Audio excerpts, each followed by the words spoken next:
Bismillah, alhamdulillah, wassalatu wassalamu ala rasulillah Muhammad ibn Abdillah, la hawla wa la quwwata illa billah. Amma ba'du, asyhadu an la ilaha illallah wa asyhadu anna Muhammadan Rasulullah. Yang sama-sama kita hormati dan kita muliakan guru kita Al-Ustaz Syarif Hidayatullah, penasehat majelis kita Al-Ustaz Ahmad Rifai, ketua majelis Abang Wawan, dan seluruh para jamaah Majelis Taklim Ikhul Miski, baik laki-laki dan wanita, remaja dan anak-anak. Semuanya kita berharap mendapatkan ridho, berkah serta rahmat daripada Allah Subhanahu wa taala. Amin. Ya Allah ya Rabbal alamin. Ma'asyiral hadirin jamaah yang dimuliakan Allah Subhanahu wa taala, patut dan harus kita bersyukur kepada Allah bahwasanya kita selalu Allah berikan kesehatan, amin. Dan juga walafiat, amin. Apa bedanya sehat dan afiat? Beda apa sama? Sehat sama afiat beda tidak? Bedanya di mana? Samanya di mana? Baik, kalau sehat biasanya orientasinya ke fisik. Alhamdulillah bisa hadir di sini karena fisik kita sehat. Ada yang izin, Ustaz, maaf, saya lagi sakit kepala, saya lagi sakit gigi, sehingga tidak bisa hadir. Jadi sehat itu orientasinya ke fisik. Namun afiat orientasinya ke rohani, ke batin, ya. Sehingga ulama menerangkan ada 5 ciri tandanya orang yang afiat. Ada berapa? Ada 5 ciri atau tandanya orang yang afiat, yang ruhaninya sehat. Yang pertama, ulama mengatakan adalah selalu rajin dan selalu giat mencari dan menambah ilmu. Maka saya bersyukur, katakan tadi bahwa kita bersyukur, kita termasuk di dalamnya, alhamdulillah. Walaupun tadi maghrib sudah mulai gelap, bahkan sudah turun hujan, tapi alhamdulillah tidak kendor semangat kita, dan alhamdulillah cuacanya bagus sehingga kita bisa hadir sama-sama. Maka ciri buktinya orang yang afiat itu dia gigih, dia rajin untuk mencari dan menambah ilmu, bahkan walaupun fisiknya sakit, walaupun fisiknya dalam keadaan kekurangan. Maaf, dulu saya di pondok punya kawan yang tidak bisa melihat. Jadi orang-orang bawa kitab, dia bawa kitab. Ngaji sama-sama, duduk sama-sama, menggunakan hanya pendengarannya saja. Dan alhamdulillah nasibnya bagus. Kenapa? Allah berikan kelebihan daripada yang lain. Walaupun fisiknya kurang, ada kekurangan, tapi gigih dan giat untuk mencari ilmu, maka Allah berikan ilmu yang bermanfaat. Dan cirinya orang yang afiat yang pertama adalah gigih, rajin, dia mencari dan menambah ilmu. Itu yang pertama. Kemudian yang kedua, ciri buktinya orang yang afiat, dia rajin dan gemar beribadah. Alhamdulillah. Tadi sholat isya, sholat maghrib, Ada orang yang fisiknya kuat, sehat, ngangkat semen 2 sak kuat, ngangkat berber 100 kilo kuat, rajin lari dari sini ke Geraha, hitungannya menit. Tapi terkadang nggak mampu mengangkat kedua tangannya, cuma membawa kalimat Allahu Akbar. Maka bisa dipertanyakan, dia hanya sehat tapi tidak afiat. Fisiknya gagah, fisiknya kuat, tapi tidak mampu mengangkat kedua tangannya kalimat Allahu Akbar.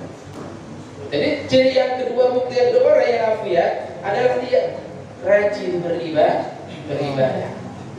Yang ketiga, ciri buktinya orang yang afiat, dia pandai mencari rezeki yang halal.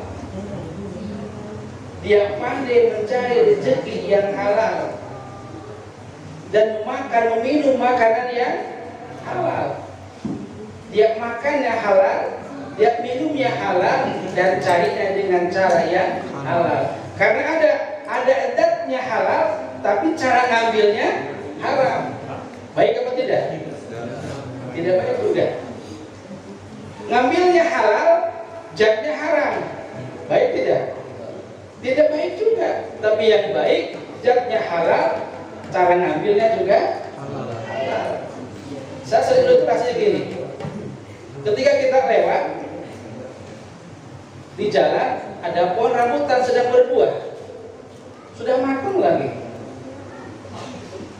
Rambutannya agak turun ke jalan, dan rambutan bukan punya kita. Jat rambutan halal apa haram? Halal. Kemudian kita ambil, kita makan. Kira-kira yang halal tadi ketika masuk ke perut itu apa tetap halal apa haram? Kenapa jadi haram? Caranya nggak halal. Tapi kalau tadi rambutan kita lewat, pamit sama yang punya, kok bagi rambutannya ambil semuanya. Bisa nggak gitu kan? Udah kita ambil karung, sudah ambil semuanya. Maka ajatnya halal, caranya halal, maka akan jadi halal, pasti berkah. Maksudnya begitu. Jadi orang yang ruhaninya sehat, dia akan gemar atau pintar atau bisa mencari makanan yang halal dan minuman yang halal masuk ke dalam tubuhnya. Karena banyak, ya, banyak orang yang gagah, kuat, fisiknya sehat, tetapi mencari rezekinya tidak halal. Ambil di bawah meja. Ada ambil di bawah meja? Siapa namanya? Yang suka ngambil di bawah meja siapa namanya? Sekarang bukan di bawah meja kali, di atas meja. Siapa namanya? Kalau kata bahasa inteleknya korupsi. Itu intelek. Jadi mereka terhormat. Yang maling di kantor terhormat, bahasanya korupsi. Lagi giliran yang maling ayam dibilang apa? Maling. Digebukin habis-habisan.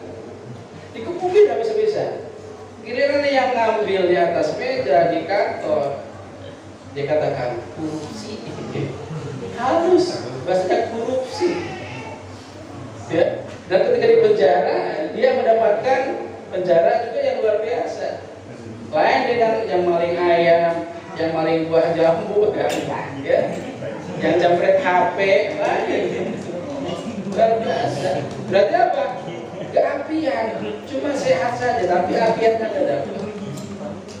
Yang keempat, ciri buktinya orang yang afiat, pandai bersyukur. Maka sering-sering, paling tidak ini saat kita ucapkan Alhamdulillah. Paling tidak di sana dulu, syukurnya Alhamdulillah. Sering kita baca Alhamdulillah. Sering kita ucapin terima kasih. Sering kita ucapin terima kasih. Sering apa jarang? harus sering kepada siapa? Kepada ibu dan bapak kita. Pagi hari ucapin pertama kali sama ibu bapak kita, terima kasih bapak, terima kasih ibu. Kayak lagunya, terima kasih bapak, terima kasih ibu, terima kasih kawan semua. Terima kasih. Kenapa kita harus terima kasih sama ibu, sama ayah? Ibu yang sudah mengandung kita 9 bulan, melahirkan dengan susah payah, mengurus kita sampai besar. Ayah kita yang membiayai kita. Kenapa kita tidak mau dan tidak mampu mengucapkan terima kasih? Gila nama ayah aja. Tahu gak ayah? Siapa yang punya ayah? Ayah beb. Makasihnya setiap menit. Salam. Makasih ya. Kemarin sudah dibeliin cimol.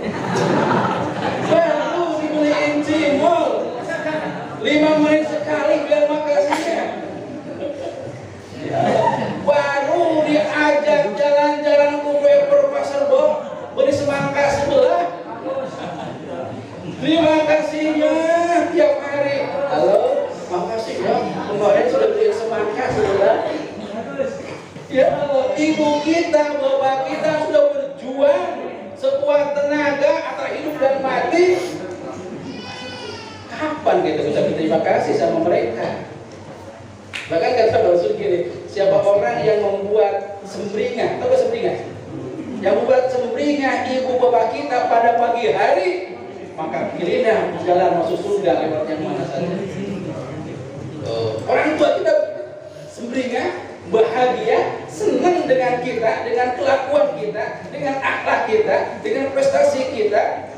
Kata Rasul, pilih masuk surga lewat pintu yang mana. Maka ucap terima kasih. Terlebih kepada Allah Subhanahu.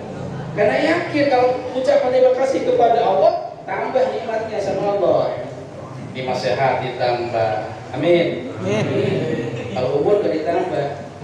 Tadi kata guru sampaikan, umur itu gak bisa tambah, pasti kurang. Itu mulai kurang nih.